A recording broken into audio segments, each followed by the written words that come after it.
মা ফাতেমা রাদিয়াল্লাহু আনহা, এই নামটা শুনলেই হৃদয়টা কেমন যেন নরম হয়ে যায়।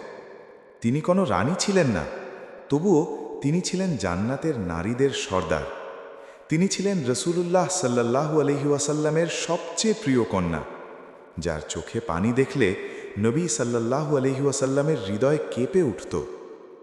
মা ফাতেমা রাদিয়াল্লাহু আনহা খুব সাধারণ জীবন কাটিয়েছেন। ঘরে খাবার নেই, হাতের তালু ফেটে গেছে কাজ করতে করতে, তবুও কখনো অভিযোগ করেননি। রাতে সবাই ঘুমালে তিনি দাঁড়িয়ে যেতেন সিজদায়। নিজের জন্য নয়, পুরো উম্মার জন্য দোয়া করতেন। নিজের কষ্ট লুকিয়ে অন্যের জন্য কান্না, এই ছিল মা ফাতেমা রাদিয়াল্লাহু আনহা। একদিন তিনি বলেছিলেন, আমি দুনিয়ার স্বাদ চাই না, আমি আল্লাহর সন্তুষ্টি চাই।